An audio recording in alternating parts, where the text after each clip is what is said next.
Why AI eventually is going to have the most impressive impact is the big three diseases: heart, cancer, and neurodegenerative, particularly Alzheimer's. Yeah.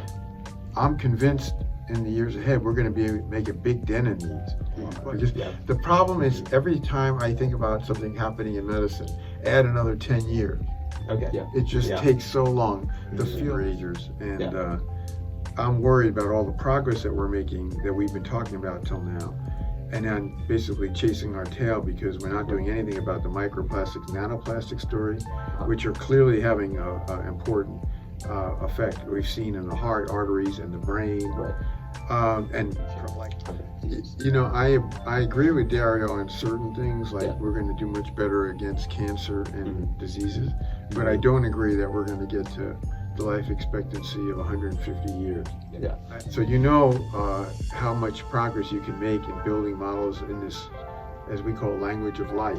Right. And that holy grail of the virtual cell, as you said, with these perturbations, so you're not just looking at cells at rest, but you're looking at various things to try to see how they perform under stress or under all sorts of maneuvers. That is going to be a critical direction. We will likely get there someday. Eric, thank you so much for joining us today. Welcome to the Stars Podcast. Great to be with you too. Great. Thank you. To start off, our first question dives into your journey being interested in medicine and studying genetics. So while you were studying genetics at the University of Virginia, you got a part-time job as a respiratory technician where you saw ICU patients come back to life, which ultimately inspired you to pursue medicine. Was there like a defining moment or story that led you to apply to medical school? Well, you pretty much nailed it right there. I never thought I would do that, but when I started to see kind of this like a Lazarus resurrection of people who I thought were not going to make it, I started to see something that was really extraordinary. And had I not had that night shift job as a respiratory technician, I probably would have just gone into the genetics field. So it was, for me, had a huge impact. And so more on, like, I know you mentioned not going the medicine route and pursuing the genetics route. Do you know exactly what field of genetics or questions you would have tackled if you pursued that alternative route? Well, at the time, of course, this is 1975, and I wrote a thesis about prospects for gene therapy in man, and it was a little early for that. But the whole idea of recombinant technology and being able to eventually get to the genome sequence and using that for interventions, that was what people were talking about then, biotech drugs. So I probably would have followed that route, and eventually I did get back to it, but it took about 20 years later. Okay, cool. You also mentioned that, as your part-time job as a technician, watching these patients from the ICU recover was like a very, sort of pivoting experience in terms of trying to get involved in the medical field. I was wondering if there was perhaps through that process of firsthand being able to see patients recover, if there was perhaps a specific field or topic or question that you weren't quite satisfied with, that wasn't answered, that you wanted to perhaps tackle specifically in the field of medicine. And I was looking into your book as well on deep medicine and sort of this current status of administrative tasks in medicine, sort of being able to replace that with AI. I was wondering if there was similar to a question in the book, as in why aren't we using so many AI technologies specifically to replace so many mundane tasks? Was there a question that was similar perhaps in challenging the conventional when it came to firsthand viewing these ICU patients or taking part in that job? You brought up a theme for me, which is just always challenging dogma. It's kind of been a theme throughout everything I've done. Sure. When I think back though to the 70s, it's hard for me to remember. I'm sure there was something. I'm sure I was seeing, but thinking about, why aren't all the patients, getting through this? And, obviously I was seeing many that didn't make it. But I don't remember specifically what it was, but that's always what kind of would take me into, deep study or focus. Let's whatever the sacred cow is, let's challenge Yeah. it. Yeah, no, we definitely agree. It's like the huge theme of the podcast is challenging the conventional or challenging the norm, sort of asking questions that have not been asked before and defying the norm of what has been accomplished so far. And I think to the point of deep medicine, there are several pillars mentioned in the book, like deep phenotyping, deep empathy, and deep learning, of course. How close, or out of the three pillars that I mentioned, which ones do you think we are today the closest to and the farthest away from when it comes to the integration of AI to replace administrative or mundane tasks in the medical field? I think the one that's really caught on quickly, which is good, is the ability to reduce the data clerk burden of clinicians and give patients their file of not just the office visit, but of the audio file, and to be able to use that automated note from the visit to drive all the things that used to be keyboard doctor time. Yeah. Mm-hmm. And so, whether it's prescriptions and further appointments and Mm-hmm. tests and pre-authorizations, Right. and just get it all done, Yeah. all done automatically. So that is a big deal. And that's just the beginning. It can also nudge patients about what things were discussed during a Mm-hmm. visit. So the administrative, I call it not just administrative, I think of that as being supportive of the patient-doctor relationship. Mm-hmm. We've already Right. seen randomized studies to reduce burnout of clinicians. Right. But the one that I think is going to be bigger than all of these things eventually will be preventing the age-related diseases. That's where AI is going to Mm-hmm. click. And not many people are talking about that yet, but I think eventually Yeah. they will be. Yeah, there's a term of like AGI, like artificial general intelligence. It makes me wonder if we have ABI, like artificial biological intelligence, perhaps at some point where, I perhaps envision some like multiple modality accepting where you can feed in maybe audio, like samples of biological tissue, or even sounds, because there have been a plethora of studies sort of relating maybe sounds to like Parkinson's, for instance. Right. And so I guess my question would be, what does, for lack of better words, ABI look like for you, perhaps? Maybe whether it's in 2030 or 2035, what do you think will be the defining sort of cusp of biological intelligence? Yeah, I think we're into it now. Some would call it digital biology. Mm-hmm. But Yeah. basically what we're seeing is these large language of life models. It started with AlphaFold, Mm-hmm. and now it's blossomed into, not just proteins, but, every molecule, every interaction, ligands and antibodies and the works, and at the cell level. So, towards someday a virtual cell, that would be exemplary for this digital biology world.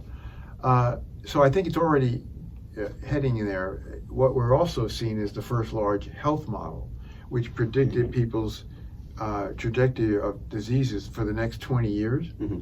And not just if they're going to get this disease or that out of the 1,200 diseases, but also when, which is, Right. we've never seen this before. So large language models, as we see them now, are just going to continue to get refined. It doesn't necessarily mean scaling, but they're going to get better and better at what we already see they're doing.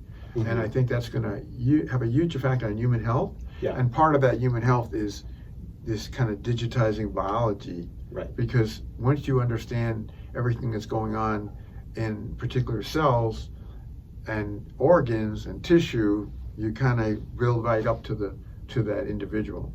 Yeah. Do you think that as you build these virtual cell models out and we reach a stage where, hypothetically, every individual has like their own virtual cells that they can get tested on, that healthcare would see the shift from being something that's, more or less institutionalized to something that's very like, I don't have to see the doctor anymore. It's more like a democratic right that I have, and I can just, get my insights, future trajectories, as you mentioned, and like know what things I have to take care about ahead of time without having to see something. Yeah, so this is a really critical jump to having more autonomy, like you're saying, and whether people can handle this. If they had all their stack of data and they had some type of AI that told them an output of what they have in store. A lot of people wouldn't be able to handle that very well. Some would want that. Right. And it's kind of the same thing that we've seen time after time, like people getting their genome or people getting, the Cassandra effect of I don't want to know because I can't do anything about it, just will get me more worried. Eventually, we're close to 2026, and if you were to go fast forward, you have a vision here that's well beyond, maybe in 15 years that could become kind of a norm for certain people. Yeah. It will never be for everyone. Right. But I think the idea that each person will have more capability of predicting what their risks are and doing something about it. And this is where I go back to why AI eventually is going to have the most impressive impact is the big three diseases: heart, cancer, and neurodegenerative, particularly Alzheimer's. Yeah. I'm convinced in the years ahead we're going to be able to make a big dent in these. But it's going to take people willing to learn about their risk and do something about it. Now, it may not be just lifestyle. It may need to have particular drugs that are intervening, for that person at the right time. The critical thing is we have to start people early. Now, not as young as you guys are, but you're pretty good till you're 40, and then things start to deteriorate. And these diseases that I'm talking about take 20 years to incubate. So if you start looking at people at 40 and what is in store, that's when you have the best chance of preventing that what's going to happen at age 60 or 70 or 80. Yeah. So there's this like competing pressure between like democratizing data and also like what people do when they have the data when it comes to ethics, right? Yeah. Do you see this to be like a problem that's going to open up as we further advance healthcare maybe 15, 20 years from now, or? Well, I had thought democratizing data would go much faster than it has gone, and so I wrote a book, The Patient Will See You Now, over 10 years ago, and the patient is not seeing you now. We're getting, of course, now more and more patients are going to, a chat bot and one of these platforms to get help, whether it's their labs or to make a diagnosis or see what the treatment is, or even prepare for a visit with a doctor. But that still is the minority of people, and there's still issues of trust. There hasn't been any kind of definitive proof that this is really helping people rather than potentially harming. But I think that is for sure, that will be a step into the democratization. But that's not enough. Because today people don't own their data. They don't have their raw images, their scans. They don't have their slides. They don't have their full electronic record. They just have this portal, right? So you probably are too young to even have a portal, but that's what we have, and it's not adequate. If we had all our data, then we could just use an AI tool and have that constantly reviewing it along with the corpus of medical knowledge, our sensors if we happen to be wearing any new things that were happening in terms of symptoms or tests. So we're not there yet, and until we give people ownership of their data, which they rightfully should have. And you mentioned about a civil right. First of all, human health should be a civil right, and having all your data should be a civil right. And that doesn't exist in this country. And only some countries are giving all the medical data to the people who rightful owners, the patient. I think you also touched on something that's quite critical, is trust. And like going to a chatbot as an example and getting medical advice. Do you see this issue like? I've done a bit of research on the topic, and I've noticed that minorities tend to there's been papers published on how underrepresented groups don't feel comfortable, consulting AI tools that are trained primarily on majority label data. Do you see this as something that's going to be just an issue that's just going to coexist with AI advancing, or do you think we'll reach a stage where we can have truly empathetic AI that knows what demographic it's speaking to and can we're heading, surprisingly, when I wrote the deep medicine book, I had a chapter called Deep Empathy, and I said, well, machines will never be able to do that. That's a human thing. Then I learned, of course, that all these studies, now 13, all but one, at least for text, have shown that the AI got superior empathy communication than the doctors. Now, those are somewhat contrived studies, and I think the problem we have is that the human factor of empathy, we can bring that out if we give more time. So part of this is that the chance of being with a patient is so limited in time that if we get this gift of time back from administrative things, for example, or patient autonomy is another example, then we might see what the reason why so many people went into medicine was because they're empathic people. The other thing is what's fascinating, which I never predicted, because the AI is just has a language mastered and they can communicate with high levels of empathy, is that it could coach clinicians to be more empathetic. So it can review these automated notes. And so again, now we're not talking about administrative, we're talking about improving the patient-doctor relationship. Can review the notes and say, you know what, Dr. Jones, you interrupted, Mrs. Smith in 8 seconds and you never gave her a chance to tell her story. And that can help train. So who would have thought we would use AI to make doctors more empathetic and better communicators? But I think that's in store. That will likely be part of your recertification in the times ahead. Now, that's not going to happen the way the medical community moves. It's slow. It's going to take a while, but AI reviewing a person's a patient-doctor interaction is got really good skills to amplify those in a patient a doctor's way of communicating. I mean, I've already seen it working, and it's pretty striking. It feels rather dystopian that something non-human is teaching us how to be human. Totally crazy, isn't it? But trust comes from empathy. Trust comes from presence and feeling that there's compassion and that there's I got your back kind of thing, and the fact that we can help amplify that through AI, I never expected it, but I'm thrilled that we're seeing it happen now. And that's one way, besides getting time back, to get that trust instilled. I think the average statistic is about 7 minutes to tell, for the patient to tell the story to the doctor. And I was wondering, I guess in that spectrum of AI is helping doctors, or like audio feedback systems, for instance. In that spectrum of the very extreme arguments that, maybe humanoid doctors, if you will, or AI will have to completely replace doctors, to sort of the other side of the spectrum where you have some minimal interaction. How feasible do you think the latter part, the very extreme argument of, robotic doctors almost replacing the direct human-to-human interaction between patients or patients and doctors, is feasible in the future? I don't think we'll ever get to that. So there's serious matters in medicine, like a new diagnosis of cancer, or a bad reaction to a treatment, or things that are critical that there's human interaction. Now, for simple things where there's no real serious threat, we could probably get to, I don't know, a robot, but at least an AI interface.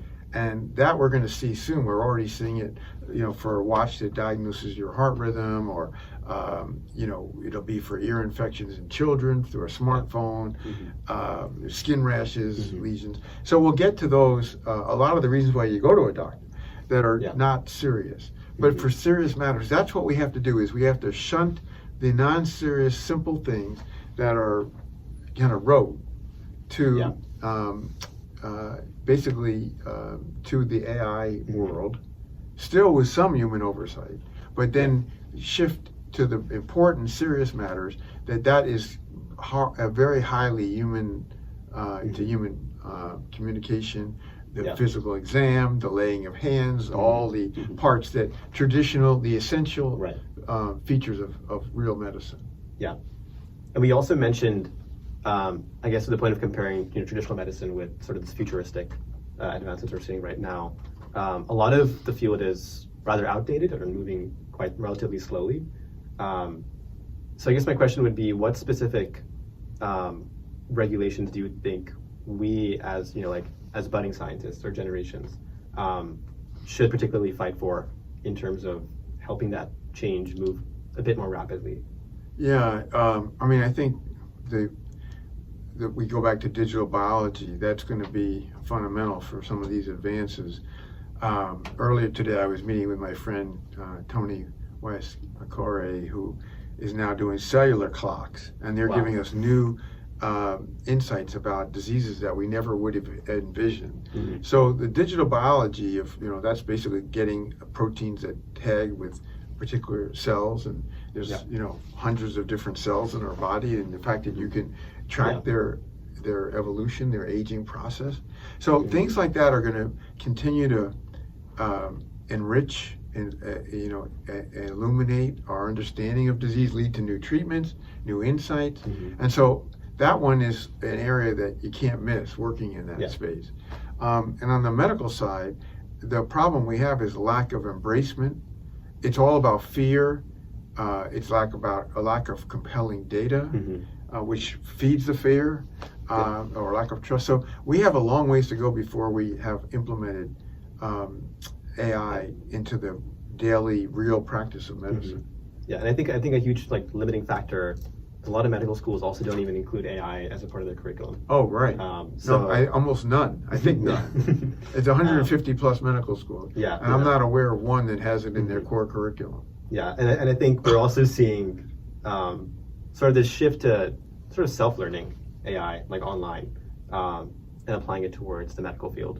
But it does make me wonder when sort of that shift in medical school will sort of arrive. It's going to take. It moves like glacial speed. It's having started a medical school back in 2004, and to see how hard it is to change a curriculum with all the approvals that are needed. Like here at Stanford, we have to go through many layers of the whole bureaucratic process, and that's the case. Unfortunately, it shouldn't be that way. And not only that, but who do we have going to medical school? Shouldn't they be the people that are the real people persons rather than the brainiacs that do really well on an MCAT test? Right. So it's not only what's taught in medical school, like AI, but also the doctors of the future. Maybe they're different phenotype. Yeah. Something that we have to really think about a lot, because the problem is every time I think about something happening in medicine, add another 10 years. Okay. Yeah. It just takes so long. The field is sclerotic, ossified, and unless it's something that has immediate value, like improving reimbursement, it doesn't move. Right. And so it's a long haul. Just think of it that way. Yeah. That we are more optimists and think about that things might move fast, but it just doesn't work that way, and it's very hard to accelerate. Yeah. So I know we've spoken a bit about digital biology, and I kind of want to get deep into that topic again. Yeah. So, I mean, it seems like the virtual cell initiatives and research in that space have gained a lot of traction. But there's been this recent paper that mentioned that a lot of these perturbation prediction models tend to not outperform significantly like linear-based regression models. Which seems like strange at first, because we would expect AI to have that power, but then there's a lot of bottlenecks when it comes to the data, like sparsity and just having to make meaning out of so many different gene correlations, for example. And one question I have for you here is, just to give more context, Richard Sutton, a Canadian computer scientist, argues that the bitter lesson about AI is that we're going to see more advancements by taking simple architectures and throwing massive compute and scaling at them, as opposed to cleverly hand engineering these machine learning models. Do you think biology is an exception to this, where downstream maybe we come across a very simple architecture, or even one that exists now, but just with enough compute and scaling, maybe in the quantum computing era, is able to outperform a lot of what biologists are working on today? It's a great question. I've thought about it. It's hard to predict that one. I mean, I think we're probably going to see both in action. Yes, with quantum computing. Yes, that kind of the data, massive data at scale, learns from itself with these much more sophisticated models. Yes, but I think this is kind of the central debate of AI right now, which is building these massive data centers, expecting that scale is going to be critical, whereas other ways to get there, and both are probably the likely scenario. But I mean, you spent time at the Arc Institute, so you know how much progress you can make in building models in this, as we call it, language of life. Right. And that holy grail of the virtual cell, as you said, with these perturbations. So you're not just looking at cells at rest, but you're looking at various things to try to see how they perform under stress or under all sorts of maneuvers. That is going to be a critical direction. We will likely get there someday, but we're talking about another decade of work where we bring in all the possible paths that we can. So you think it's both like a computational need and also a data need? Just more data. Yeah, absolutely. And and we need, just like what Patrick Sue and the people at ARC have done, and other parts of the world in this space, thinking through, designing the models, the data, the experiments. This is all, the human oversight of all this isn't something where you just outsource. The machine outsource method only gets you so far. Another quick question on this is less about virtual cells, but just more about the future of intelligence and how it relates to longevity, which I know that you spend a lot of time on. And this is referring to a different essay, but Dario Amodei, the co-founder of Anthropic, he wrote The Machines of Loving Grace, where he particularly states that I think the life expectancy of humans is increased almost twice in the 20th century, and it's about, he hypothesizes it's going to hit 150 years by the end of the 21st century. And I was curious to know, do you agree with this take, or do you see that there are some bottlenecks that prevent humans from reaching 150 years? I agree with Dario on certain things, we're going to do much better against cancer and diseases, but I don't agree that we're going to get to the life expectancy of 150 years. I've been a physician for 4 decades, and I see even the most super agers of today that once you get to 100, and these are the most rarefied individuals, things are going to be given out, and even if some of these things work to reverse aging, they're not going to reverse aging that when you're 100, you're 60. So there's wear and tear factors that even if you're the healthiest of the healthy for aging, that I don't think we're going to be able to overwhelm. Now, there's not a doubling from one century to the next, which is, I think, a naive approach. I think it's very possible that we would, right now, life expectancy around the world hovers at best around 80. I don't think we'll have a problem of getting that into the 90s. But that idea of life expectancy, I can keep a person alive now for a long time on life support. Going back to the ICU, I can put all kinds of tubes and ventilator and whatever it takes, and I could get them theoretically to 150 years. That's not what we're talking about. And so the idea of improving lifespan, which we could do with, I could transplant organs and do all kinds of crazy things right now. No, we need health span. So Dario and I would disagree. I admire his work in general. I think some of the things he's written about and said about diseases, it's great. But this one, I think he's way off. And I'm an optimist.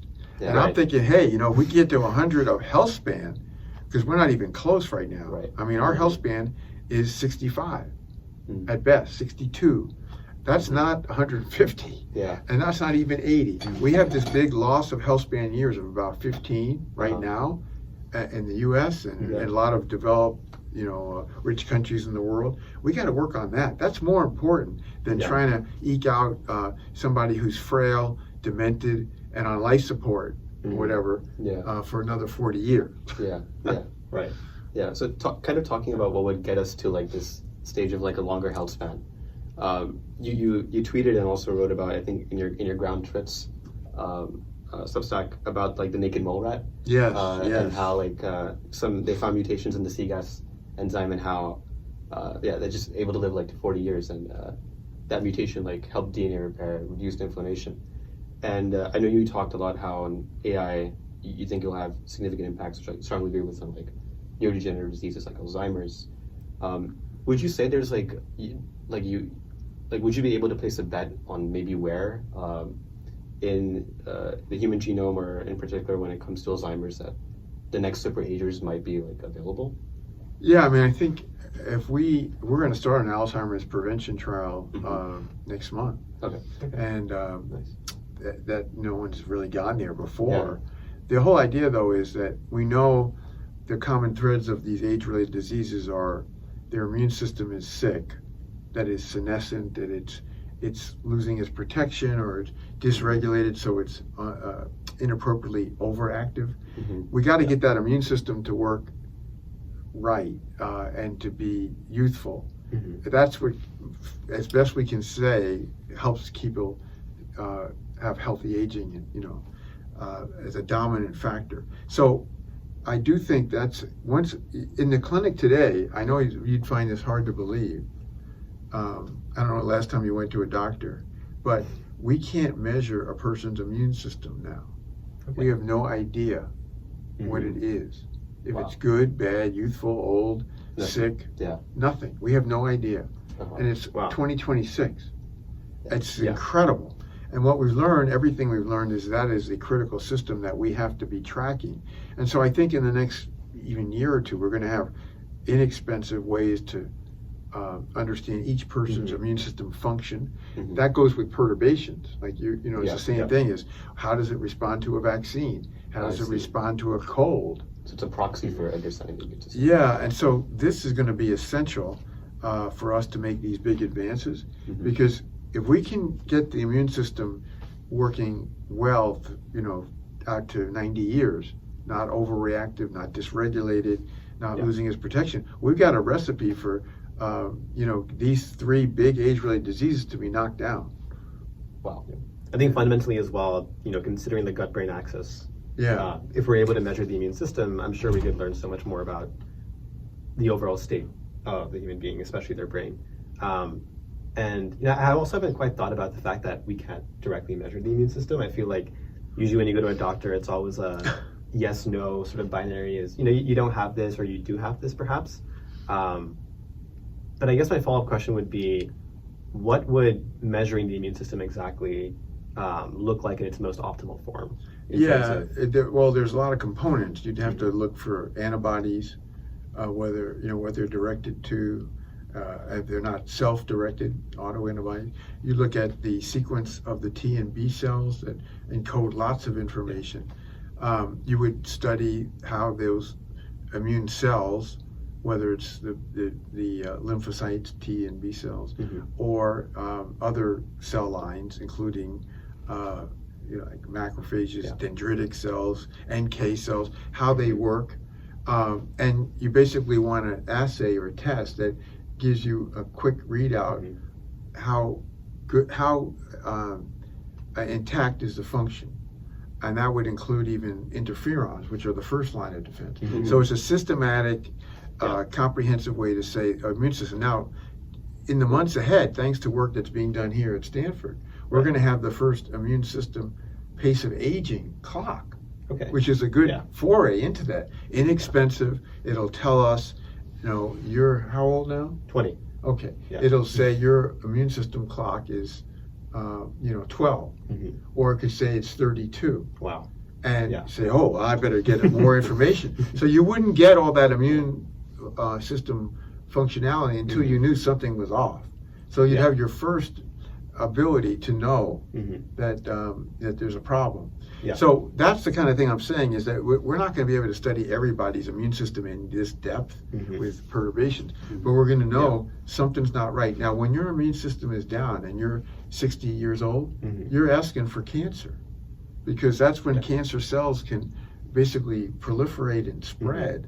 And again, the immune system is so critical to, right now, if you want to pick an area of biology or medicine that's come to the forefront, this is it. It's complex, It's Right. the system that's the most complex after the brain and central nervous system. Going back to your point about the gut-brain is a big part of this because the gut regulates our immune system. Yeah. And the GLP-1 drugs, Ozempic, Right. and its family, they work through the brain, through the gut, through lowering inflammation, helping the immune system. So, gut microbiome, all this stuff between the gut and the brain have a big impact. The brain is the master command center for the immune system, but the gut and the brain's talking. Yeah. And these medications that are becoming wildly successful for things we never envisioned, like addiction, migraine, the kidney, the liver, the heart, these GLP-1 drugs, they work predominantly through the gut brain. Yeah. So now we know that the way to keep a person healthy is to not lose focus on this gut-brain communication. Yeah, it kind of reminds me of, I've also been pursuing theater for a while growing up, and I was quite fascinated by the concept of drama therapy, and if that could, in some way induce some recovery effects in your brain and therefore influence your gut as well. Do you think there's to the point of the gut-brain axis, is there an overemphasis on the gut as opposed to lifestyle practices that we can adopt that can more non-invasively perhaps shape our brain? I do think all the lifestyle factors like exercise, sleep, health, quality of sleep, and diet are critical for this. They do actually help get our immune system on track. So they don't compete. They're another core foundation part of this. I see. Yeah, and then what we need more than that, because you could have the healthiest lifestyle person out there doing everything right and they still could get cancer or get dementia. So we need more than just lifestyle, but that's going to be an essential foundation. Got it. Yeah. Oh, I want to. This is like a random question, and this is something I've just noticed, and it goes back to this theme of challenging like conventional dogma, and it's about microplastics. Yes. I've noticed that there's been studies that show that microplastics, of course, are terrible for your organs and the brain, but we continue using it at cafes or just everywhere. Yeah. Yeah, I personally get my own mug and then avoid the paper. And that also seems more like the a reality check is why we don't have regulations put in place to prevent such a thing if it can be, hypothesized just to be have a strong correlation with cancer and other diseases. Yeah, so I wrote a lot about that in Super Agers, and I'm worried about all the progress that we're making that we've been talking about till now. And then basically chasing our tail because we're not doing anything about the microplastics, nanoplastic story, which are clearly having an important effect we've seen in the heart, arteries, and the brain, and likely many other places.